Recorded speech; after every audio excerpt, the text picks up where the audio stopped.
This week on Jerusalem Dateline, Israel takes a step towards new elections, while the Middle East watches and waits to see how Iran will respond after the assassination of its chief nuclear scientist. Plus, Arise, a conference that brings together Israeli innovators in the startup nation with Christian investors from around the world. And reading the Bible in the land of the Bible. All this and more this week on Jerusalem Dateline. Hello and welcome to this edition of Jerusalem Dateline. I'm Chris Mitchell. Israel took one step closer to possible elections after Israeli lawmakers voted to dissolve the parliament. The vote followed a nationwide address by alternate Prime Minister Benny Gantz, who blamed Prime Minister Benjamin Netanyahu for the crisis. The only one who can prevent these elections is the one who decided on them. Netanyahu, the burden of proof is on you. Bring the budget to the government immediately. Make sure it will pass and promise the unity you only know to talk about in front of the cameras. Netanyahu blamed Gantz for violating their coalition deal and called on Gantz to stop the rush to elections. Even though blue and white in this government formed a government within a government, they opposed us all the time, violated coalition agreements. I'm telling them to put everything aside. Benny, what needs to be done now is a U-turn from politics for the citizens of the State of Israel. This is what needs to be done now, and I'm asking you, do it. Israel now faces two possible scenarios for elections. One, the Knesset has to vote 2 more times to dissolve itself. Or 2, if the government fails to come up with and pass a budget by December 23rd, Israelis will go back to the polls in March or April for the 4th time in less than 2 years. Iran is blaming Israel and vowing revenge after the assassination of its chief nuclear scientist. The killing increases tension in the Middle East and puts some in Washington on edge. The assassination took place just outside of Tehran. An Iranian journalist citing regime officials said the ambush began with a car bomb, and then a 12-member squad opened fire on the 3 cars with the nuclear scientist and his bodyguards. But one top Iranian official accused Israel of using remote electronic devices to carry out the assassination. While no one has claimed responsibility for the attack, Iran's Foreign Minister Javad Zarif blamed Israel, and Iran's President Rouhani pledged retaliation. At the right time, the relevant officials will respond to this crime. An Iranian newspaper suggested Iran attacked the Israeli port city of Haifa in order to inflict heavy casualties. On Sunday, the IDF Chief of Staff Lieutenant General Aviv Kohavi visited Israel's northern border and said, "Our message is clear. We will remain fully prepared against any manifestation of aggression against us." Prime Minister Netanyahu specifically mentioned the chief scientist after revealing how Mossad covertly stole Iranians' atomic secrets. This is how Dr. Mohsen Fakhrizadeh, head of Project Ahmad, put it. Remember that name, Fakhrizadeh. Amos Yadlin, former chief of Israel's military intelligence, says Iran has twin tracks toward a nuclear bomb. The public side, where they enrich uranium under watch by the UN, and a secret military program headed by Fakhrizadeh. The damage to the covert weaponization program is huge. No doubt that he was the core source of authority, knowledge, and organization of this program. Yadlin sees 2 main options for Iranian leaders: wait for a potential Biden administration or retaliate now. They can use their proxies, Hezbollah, the Houthis in Yemen, or their Shia militia in Syria or Iraq, and they can go to an extreme step, which is launching missiles from Iran. Biden supporters of the former vice president blasted the assassination.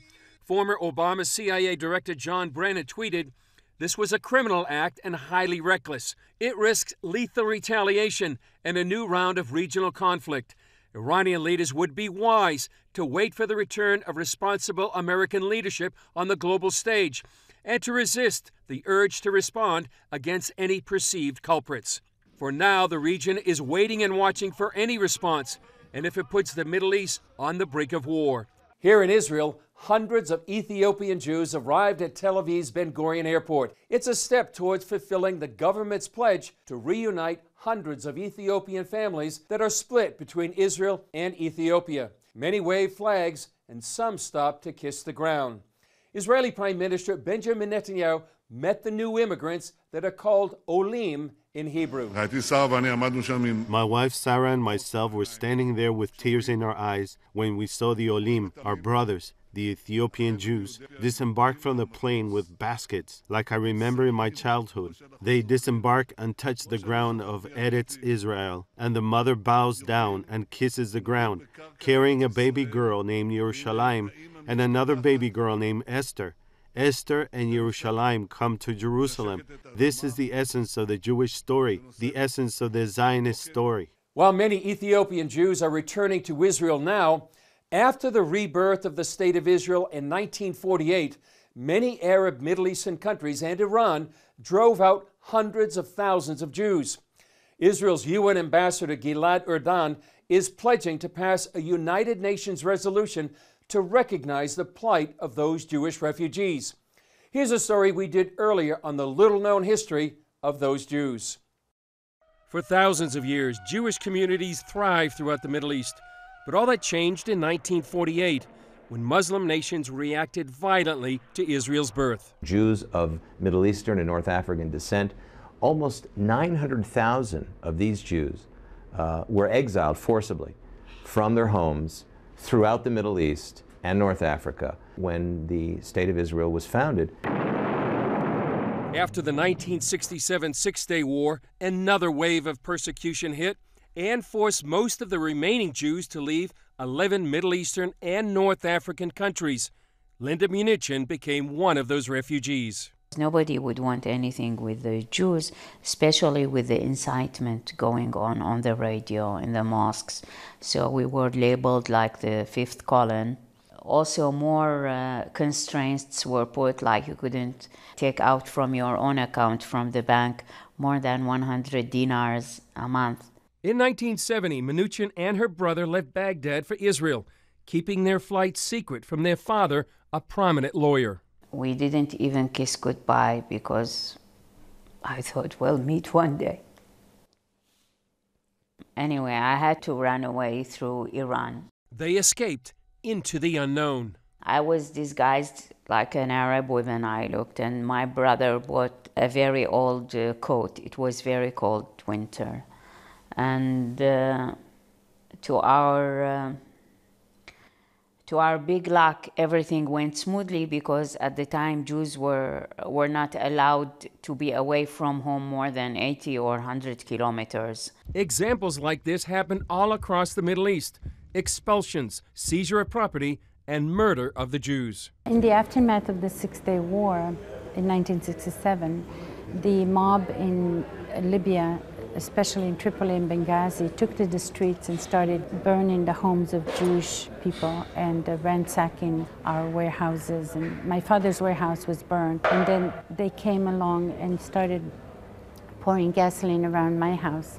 And a Muslim neighbor came down from the building and convinced the mob that the Jewish family wasn't living there anymore.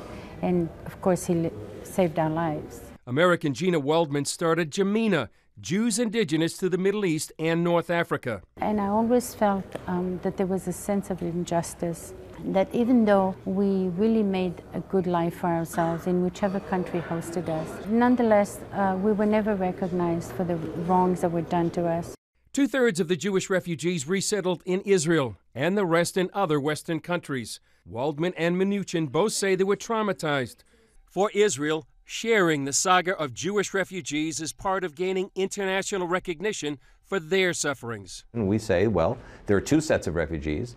There are Jewish refugees and there are Arab refugees, and both sides should be compensated together. Up next, it's called Arise, and it's bringing together Israeli innovation and Christian investment from around the world.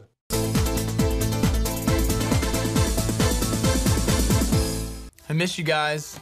Love you so much. Love you, honey. Be safe. The holidays are especially hard when a mom or dad is deployed. There's an empty place where a family member ought to be. This Christmas season, you can do something special for a military family.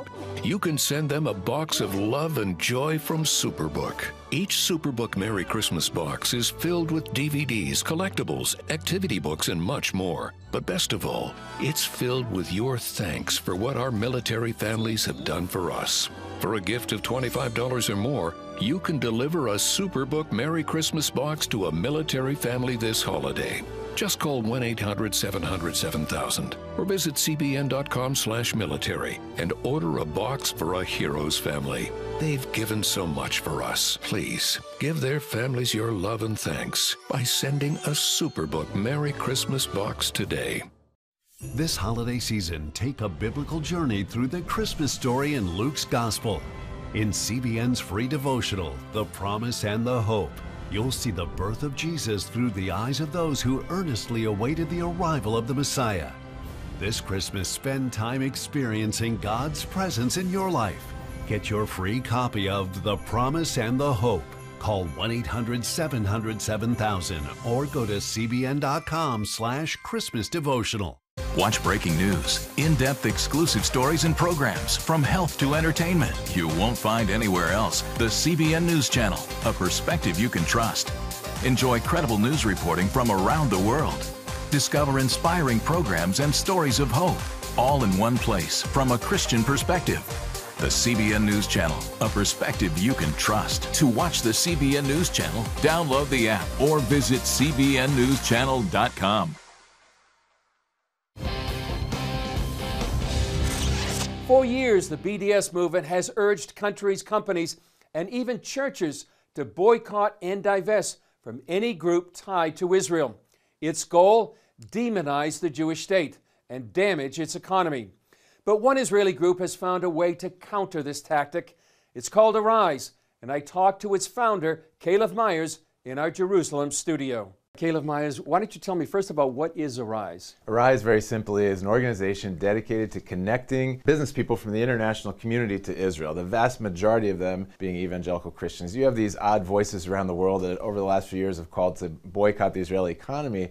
We thought instead of fighting the campaign to boycott, let's work on the positive level of connecting the millions of Christian business people around the world to the economy of Israel, people who are positively predisposed towards doing business in Israel. So that's what we do. And we have several very efficient platforms, matchmaking platforms, where we connect businesses to businesses in a very tailor-made way. This is your third year, and so how successful has it been? It's been great. We were able to have 2 physical annual summits before COVID-19 hit. The last one was a year ago in December 2019. We had 550 business people from 35 different nations, created hundreds of face-to-face meetings. Based on our feedback forms, we created about $34 million of immediate transactions on that one day, with estimated economic impact of $350 million over the next 10 years. There's a great crowd of Christians around the world who want to do business with Israel, and we just want to make that process as simple and easy as possible. What's new this year is not only COVID, but also the Abraham Accords have happened in the last year. How does this change the dynamic? The theme of the summit is prospering in the new normal. The new normal being both the COVID-19 reality that we all find ourselves living in, as well as the normalization of ties in the Middle East with the Gulf states, which open up enormous opportunities. Some Christians ask, peace with these Muslim majority states something that we should celebrate or not? Is this good for Israel? As far as we're concerned, if you've been praying for the peace of Jerusalem like the Bible instructs you to, you should be extremely excited that peace is actually taking place now, and it really creates an opportunity for flourishing and economic prosperity for both peoples. You know, you have literally hundreds of billions of dollars that these states in the Gulf want to deploy in innovation, in high tech and IT. They understand that the clock is ticking as far as fossil fuels, as other sources of energy are becoming more prevalent around the world. Israel, of course, is a startup nation. We have more startup companies than any country in the world per capita. So Joel Rosenberg, who's actually speaking at our summit, he says we're going to see a gold rush, where you have the massive resources from these countries, Israeli innovation. The combination between them will be great, not just for Israel and its neighbors, but for the whole world. Because a lot of the innovation that's developed in Israel, which I know has been covered by CBN, is innovation for good, tackling the greatest crises, facing humanity. And we're going to feature some of those in our summit. For instance, technologies that are used to fight COVID-19. We're going to have a speaker from an Israeli company called Aura Air, which has an air filtration system with a radius of like 300 square meters. They had developed it to kill airborne diseases in hospitals and just launched it when COVID-19 hit. So they were able to do real tests on COVID-19 patients and prove that it cleans 99.9%, kills the COVID droplets, going through the air. So these are exciting technologies. They're already exporting these to hospitals, clinics around the world, and it's not too late to sign up. That's what I was going to ask. How can somebody sign up and get involved? Right. So if you're a Christian business person or any business person from around the world and you want to participate in the summit, you can just go to arisesummit.com. Very simple sign up process. And you'll be able to participate with hundreds of other people from around the world, faith-based, value-driven businesses. And first of all, enjoy our main stage content, which is going to be about 5.5 hours of excellent streaming content. But then we also have a B2B tab. Be able to see all the other participants, filter through them with software that, so you'll find people based on area of interest or industry, what they have to offer, and those exciting leads, you'll be able to set up a live video chat with them, like literally have your hallway conversation like at a physical summit. We try to create software that'll replicate as much as possible, our summits that we have in Israel. And it's going to be on December 7th, is that right? It's on December 7th, and please go in and sign up at arisesummit.com. Well, Caleb Myers, thanks so much. We look forward to that.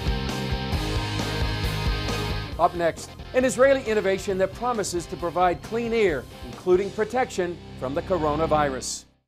This holiday season, Woohoo! Check this out. Lord, please help me. how would you explain God to those who don't believe? Chris, were you praying or something? I said a quick prayer. Not once have I come across evidence for any God. A story so big, it would take 2 episodes to tell it all. How do you show someone who hasn't had our experience? Join the Superbook Club and get Superbook Paul and the Unknown God, Parts 1 and 2.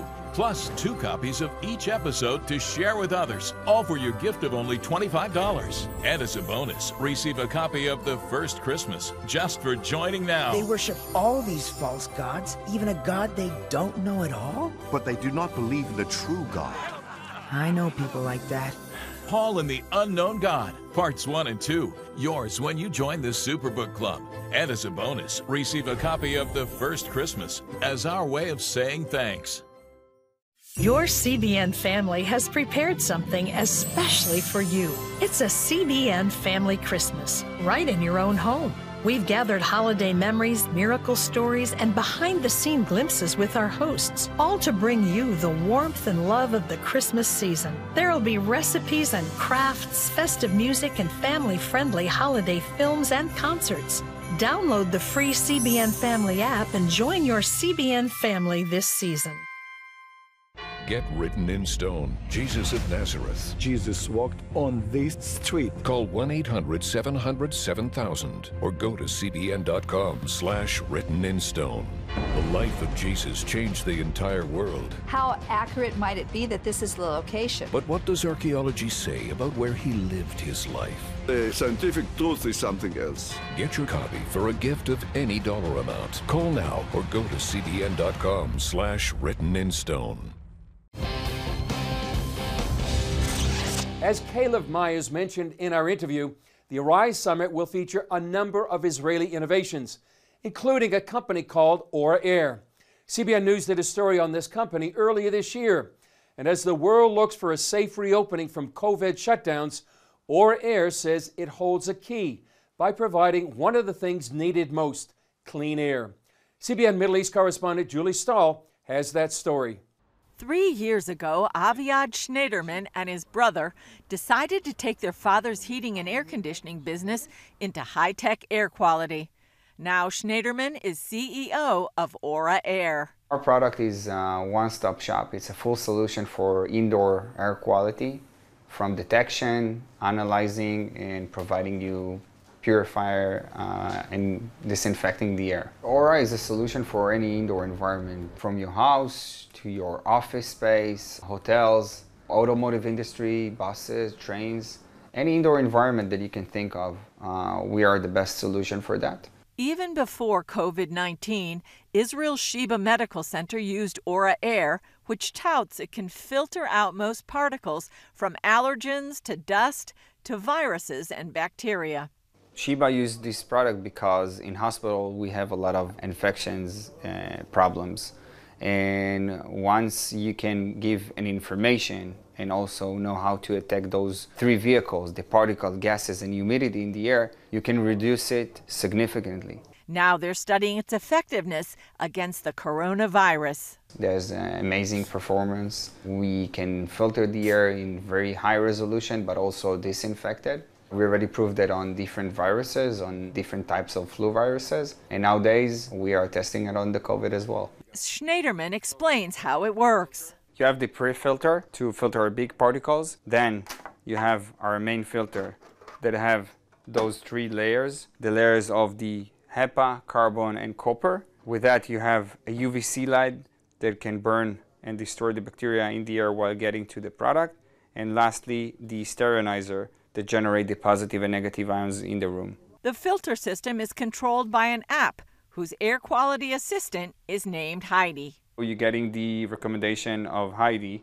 As we personalize the product for you, you control all the devices from one app. You have your locations, and inside of each and every product, you can see the air quality outside, the air quality inside, a summary of it, exactly what is the situation. So you can set if you have any problems of allergies or asthma, you can see your own recommendation. And lastly, you're going to get also the weather forecast. They're also working on a portable device that can provide a 30-foot protective bubble around you. The Aura Mini is a device that you can have your self-protection. There's part of the technology inside of it, and with that, we can give you a safe area, safe zone around you. You can use it while you're walking in the street or even sitting in coffee or driving the bus or the subway. Schneiderman says that interest in Aura Air is growing worldwide since the outbreak of the coronavirus. Coming up, reading the Bible in the land of the Bible, a special way to bring God's Word to life. Thank you for watching Jerusalem Dayline. We're committed to providing you with unbiased reporting from the Holy Land. Through weekly broadcasts, podcasts, and online media, our vision is to reach millions around the globe with the true story of what's happening in Israel and the Middle East, all from a biblical and prophetic perspective.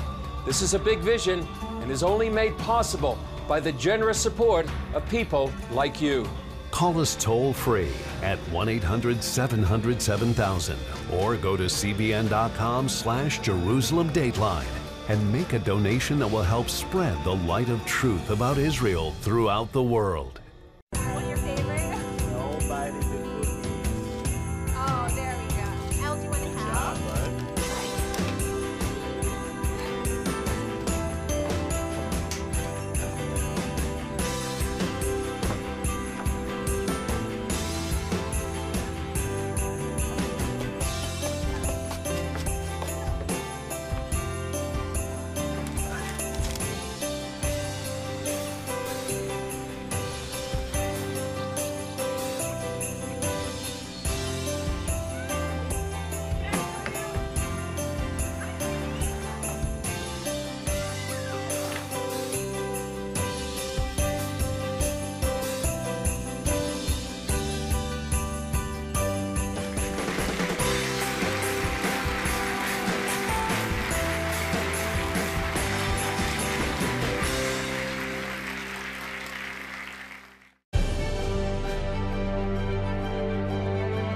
Here, we're committed to a heritage of rigorous scholarship, dating back over 1,000 years. And to a faith tradition dating back 1,000 more. This is how we create a culture of inquiry where no topic is off limits. And a culture of hope. Anything's possible! It's Christian leadership. And it's changing the world for the better. It's higher learning. It's greater knowing. It's what makes us whole. It's what makes us Regent. Hey, if you're tired and exhausted all day, you can't think clearly, and you really just need a cup or even a pot of coffee to get through your day, then join me, Dr. Josh Axe, for this new series where I'm going to teach you how to transform your diet and use essential oils and supplements to get a better night's sleep. Wake up to your best life. Call 1-800-700-7000 to get your free DVD or booklet of Protect Your Sleep today. When people come to Israel, many say the Bible comes alive in a special way. It's why we have this new segment called Reading the Bible in the Land of the Bible. Before sunrise recently, we went to a spot outside of Jerusalem, overlooking the Judean wilderness, and read from Luke chapter 1. Take a look.